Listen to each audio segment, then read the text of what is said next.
Assalamualaikum dan selamat pagi bersama Cikgu Ina dalam kelas Bahasa Melayu tahun 4, unit 15.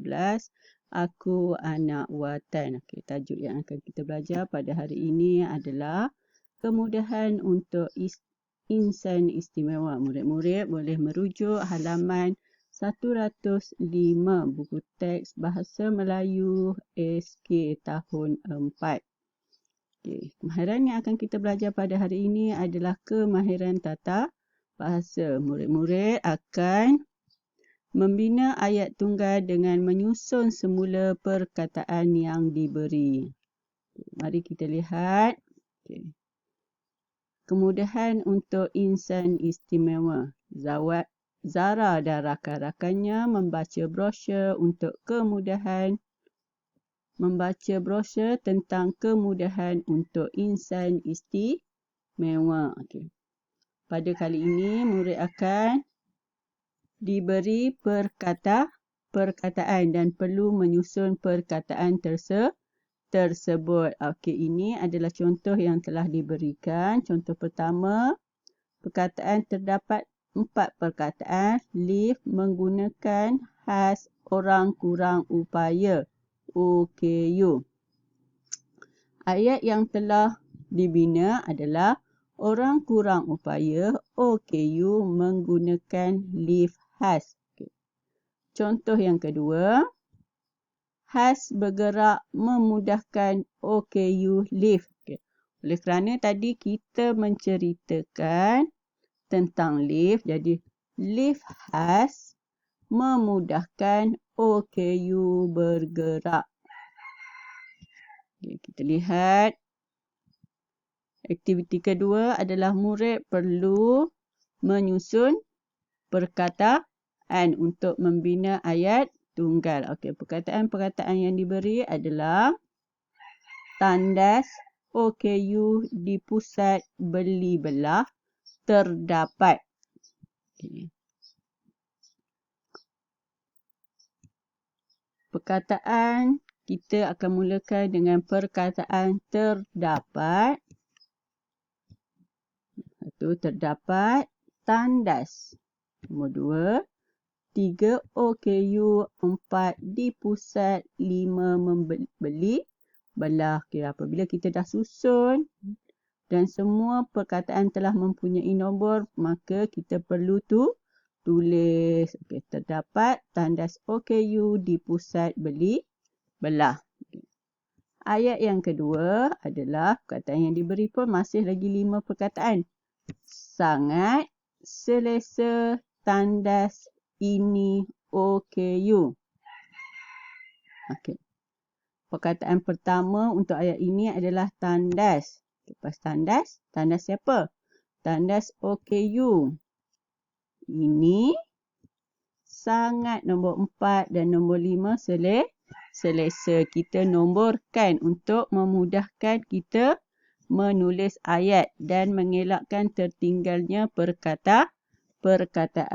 Selepas tu baru kita tulis tandas OKU ini sangat selesa berdasarkan nombor yang telah kita tulis sebelum itu. Okay. Yang ketiga, di dalam awam disediakan kerusi khas OKU pengangkutan. Okay. Ini adalah gambarnya. Dia kerusi. Okay. Perkataan pertama adalah kerusi khas. Yang kedua, OKU. Yang ketiga, disediakan. Yang keempat, di dalam pengangkutan. 5, awam. 6. Okey. Apabila dah kita nomborkan perkataan, maka kita pun tulis. Okey. Kerusi khas OKU disediakan di dalam pengangkutan awam berdasarkan nombor yang tertera. Okey.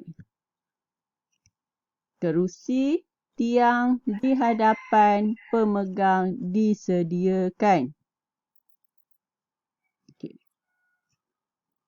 apakah perkataan yang perlu ditulis di awal ayat. Dah dapat. Okey, yang pertama, pemegang. Pertama, tiang. Yang kedua, pemegang. Tiang, pemegang. Tiang, pemegang apa? Kerusi. Tiang, pemegang kerusi. Tiang, pemegang disediakan di hadapan. Yang kelima adalah kerusi. Sebab itu kita kena nomborkan. Okay. Tiang, pemegang disediakan di hadapan kerusi. Okey, jadi kita pun tulis tiang pemegang disediakan di hadapan kerusi. Okey. Untuk yang terakhir. Okey. Mendapat golongan OKU discount card. Okey, golongan OKU mendapat kad diskaun. Okey, maka tulislah golongan OKU mendapat kad diskaun. Okey, yang terakhir, perkataan yang terakhir yang diberi ada 8 perkataan. Awam 50% tambang golongan OKU diskaun pengangkutan mendapat. Perkataan pertamanya adalah golongan. Golongan OKU. Yang ketiga, mendapat diskaun 50% tambang pengangkutan awam. Okey, apabila telah dinomborkan, maka perlu tulis mengikut nombor. Okey. Golongan OKU mendapat diskaun 50% tambang pengangkutan awam. Okey, itu sahaja untuk hari ini. Okey, tugasan yang perlu murid laksanakan adalah susun perkataan supaya menjadi ayat tunggal yang betul. Okey, sebagaimana yang telah kita belajar sebelum ini. Okey, itu sahaja untuk hari ini. Jumpa lagi. Terima kasih. Assalamualaikum warahmatullahi wabarakatuh.